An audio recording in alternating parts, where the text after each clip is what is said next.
Hey everyone, Crisis here. Hugh Jackman's version of Wolverine is coming back, and with one of the most iconic superheroes bound to return, I figured we'd chart his prior appearances and determine just how capable of a warrior Weapon X truly is. As a citation, this continuity is fucked. The timeline is fucked. Even the movies have so many inconsistencies to the point that I really don't think it's fair to call out any comic tie-ins or video games as non-canon just because certain details therein don't fit with a point of established lore. That just is the nature of the Fox X-Men series of timelines. So with that said, any movie, video game, mobile app, website, or anything officially connected to the best there is at what he does will be considered in this analysis. If you think that's too far, then just consider this a celebration of the Fox era of the Merry Mutants in totality.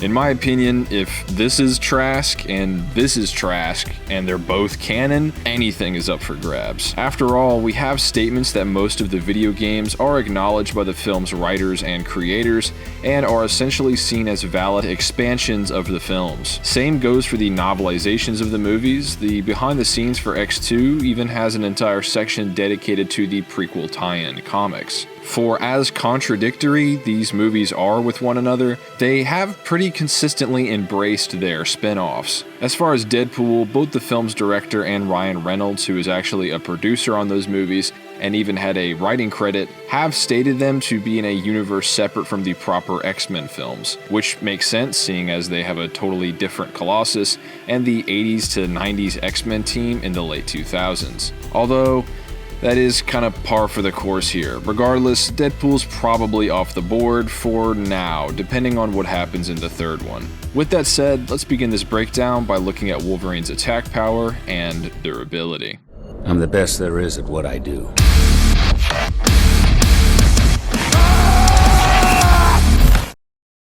Starting in World War II, we see that Wolverine can withstand and heal from the nuclear fire, courtesy of Oppenheimer. However, this pretty clearly wouldn't be the full force of the city-destroying bomb, seeing as Wolverine was far enough away from the epicenter of the blast, mostly being bombarded by the heat from deep below the ground, sadly equal to merely 0.002 tons of TNT.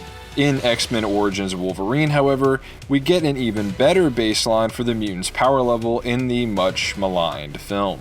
At the bare minimum, Wolverine would scale to Weapon 11's laser vision, which, based on its ability to carve craters into a smokestack, creating the 3 Mile Island disaster in this universe, and based on calculations of said feat, the likes of Wolverine and Sabretooth would be able to endure attacks roughly equal to 380 million joules, or enough force to destroy a small building. However, it has been stated that mutants can develop greater power through training, which would follow as years after being part of the X-Men, Wolverine was called the strongest member of the team, second only to Charles Xavier. I think this comparison to the Professor proves that this statement isn't only referring to physical strength, as obviously that's not Xavier's strongest suit, it's talking about their powers in totality. So this should simply place Wolverine's durability and attack power at least roughly equal to the other powerhouses currently on the team,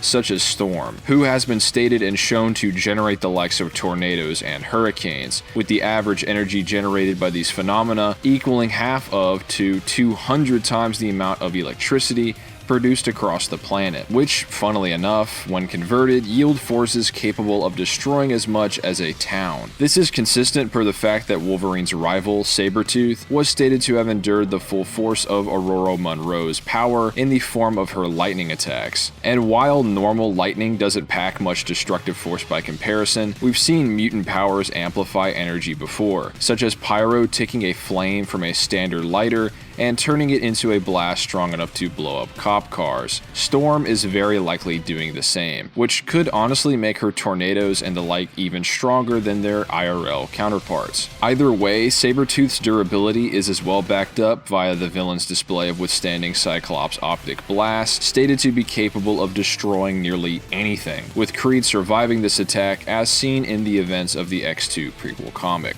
Wolverine himself was able to take these same attacks channeled through Weapon 11 during X-Men Origins Wolverine. Storm obviously possesses the ability to move and dissipate violent thunderstorms, and very quickly, so her powers may be able to generate much more than this. Unfortunately, we don't ever get a great sense of how large the clouds she's manipulated are, or to what range they cover, so it's probably safest to leave it at this level. While Storm performs far greater feats later in the original timeline and would be more powerful than Logan by then, the statements of Wolverine being stronger are from around the X1 to X3 era, so it should be valid. Storm simply eclipsed his level of power later on. Of course, like most fictional characters, Wolverine has some poor showings, such as getting KO'd by a handgun round to the dome. However, we've seen Wolverine withstand that and far worse, far more consistently. Plus, as they say, it's the punch you don't see coming that knocks you out. This combined with the fact that this version of Wolverine has been known to just not give a f*** and lean on his healing factor to keep him alive, even just abusing it and not even taking advantage of his martial arts skill, as noted by his opponents from time to time. Sort of showing that Logan probably wouldn't feel threatened or have his guard up when faced with something as inconsequential to him as a Glock. He knows it's not capable of killing him, so he's not going to have his guard up. Regardless, he's pretty clearly stronger than bullets most of the time. However, the two assets facilitating Logan's survival the most by far are his healing factor and adamantium bones. Great falls, explosions, broken bones back when that could happen to him, gunshots, energy blasts, even adamantium bullets to the brain are all within Wolverine's ability to pretty much regenerate from entirely. And this all happens at an extremely fast rate as well. He often heals from damage as quickly as it comes. This power grants him immunity to poisons, drugs, radiation, and even most diseases. Hell, even in a weakened state in Logan, he was still able to endure the psychic feedback from the aging Charles Xavier. These outbursts being heavily implied to have taken the lives of the X-Men, yet Wolverine still stood thanks to his healing factor, a power which may operate at a truly fundamental level. Jean Grey, after losing control of her Phoenix persona, was shown atomizing much of the people and places around her, the most powerful being in the universe by far, affecting matter on a quantum and multi-dimensional level, actually beyond atoms, power bordering on transcending all realities in the multiverse, and yet Wolverine healed from this, and his adamantium skeleton withstood and endured that level of destruction, attacking one's very existence. Energy destroying matter at the smallest, most intrinsic levels possible, threatening a multitude of dimensions, was not enough to destroy the supermetal from the stars. And again, Logan could heal from this. It has been stated that these movies take place in a multiverse, one now blatantly connected to the Marvel Cinematic Universes, meaning that based on the statements of the Phoenix's powers, possibly up to Infinity Ultron level beings would not be capable of damaging the Fox Universe's adamantium. However, this doesn't inherently mean that Wolverine has multiversal levels of durability, or cutting power in this case. Only his bones can take that much damage. Attacks to his organs, knockout strikes, and so on can all take place in a fight without a bone ever breaking, like World War Hulk bouncing around Logan's brain inside of his skull. While he never stays down, we can't ignore all the times Logan's been put to sleep via blunt force, blood loss, or whatever this is. Also, while the amount of force an object can output wouldn't necessarily be able to withstand that amount of force, just because something can withstand a certain level of energy doesn't mean it can output as much. Logan would have to have shown feats of swinging his arms, generating enough force to harm multiversal beings. Otherwise, he just simply has greater durability than he has attack power. And while the level of Jean's telepathic manipulation is godly, her actual body hasn't displayed durability on such a scale. Plus, by the time Logan was in stabbing range, Jean had kind of taken back over and was begging for it. Even still, combined with his healing factor and pretty objectively unbreakable bones, Wolverine won't stay down for long. James Logan Howlett's combat speed and reactions would land somewhere within the range of 10 to 100% the speed of light, seeing as in the X-Men movie novelizations, written by the famous comic legend Chris Claremont, also endorsed by one of X2's writers. I think one of the really interesting things is, if anybody has read the novelization, which amazingly enough was written by Chris Claremont, who, of course, any X fan knows is a huge influence on the series.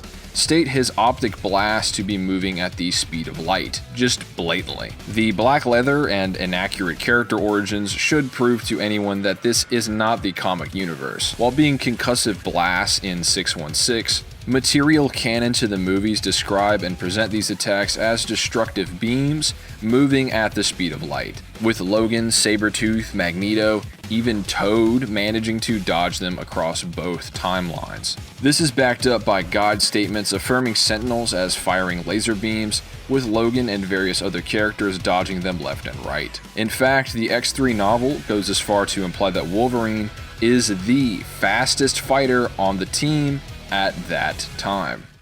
You've had training. So? And like I mentioned, Wolverine has incredible fighting prowess at his disposal. He himself has fought and experienced some of the harshest wars and skirmishes in modern history, until being known as the best fighter on the planet by the 1970s. He stated more skilled than Mystique, a martial arts master. He fought 2 master-level samurais, killed numerous elite commandos, just a perfect fighting machine, and is a relative-level combatant as Sabretooth, who could anticipate where a military-trained mutant would teleport. Unfortunately, it's a bit of a toss-up on if he'll display these techniques. He's more likely going to give into his instincts and berserker rage most of the time, which has gotten him pretty far, to be fair. Via his claws, he can shield himself from and deflect projectiles like rockets and light beams, and his superhuman senses are as well massive advantages, being able to see through Mystique's transformations, which is pretty crazy as nearly every other form of detection in the series has failed to do so. Even with powers so robust that she can copy mutant abilities to some extent, becoming someone else down to their atoms, Logan can still sniff her out. On top of that, he can see invisible enemies, has legendary tracking abilities, senses greater than any predator, he can hear better than any normal man, detect people through walls, and can tell when someone's lying. I was also going to point out here about how, after Days of Future Past, Logan would have 2 entire extended lifetimes worth of battles under his belt, but that's not really the case. He wakes up in a body of essentially a variant of his. He was just another guy from 1973 until then, and after that, he just gets possessed by Logan from the original timeline until he dies. Which, yes, sadly, Logan is confirmed by the director, and even Hugh Jackman, to be set after Days of Future Past on the timeline. You've kind of mentioned before in previous interviews about how it's not necessarily beholden to all of the continuity of the previous X-Men films. It actually is. When we were making it, we didn't want that. Right. But it became a bit clear as we went on. But it sort of appears after Days of Future Past. Sad days for the X-Men. But anyway, Charles is just like, what's up, bro? Even though the Logan that he's actually known for 20 years just got overwritten by the one he met like for 2 days. Man, this franchise is so messed up. But that's kind of its charm, you know? Anyway, that's my obligatory X-Men movie plot hole rant. Wolverine, however, is not utterly unkillable, despite what I've described. Like I said, blunt force can down the mutant for a time, with electricity being an easy way to achieve this. His more or less creator, Stryker, also theorized that turning Logan to ash might put him down for good. Probably unlikely considering how the Phoenix deals with him, but still. There are means to suppress his healing factor too, which could facilitate his death. Superheated adamantium could theoretically decapitate him, and due to inconsistencies or retcons, or possibly X-24 being underdeveloped as he is called a infant by his creator, adamantium bullets could as well damage his brain past the point of repair, possibly. Plus, eventually the alien metal coating his bones would poison the hero beyond what his healing factor could manage. So when everything is said and done, Wolverine packs town levels of force behind his attacks, speeds rivaling the speed of light, master level martial arts abilities, indestructible bones, one of the straight up best healing factors ever put to film, and an array of superhuman senses, all proving that he is indeed the best there is at what he does. With that said, let me know down in the comments if you think he might get an actual power boost in Deadpool 3, or maybe even Secret Wars, so let me know what you guys think. What are your predictions for his next appearance? Also, let me know what kind of future matchups or versus battles you'd like to see. You can join my Patreon, linked on screen and in the description, to join my Discord server and talk to me directly. And of course, thanks for watching, and I'll see you all next time.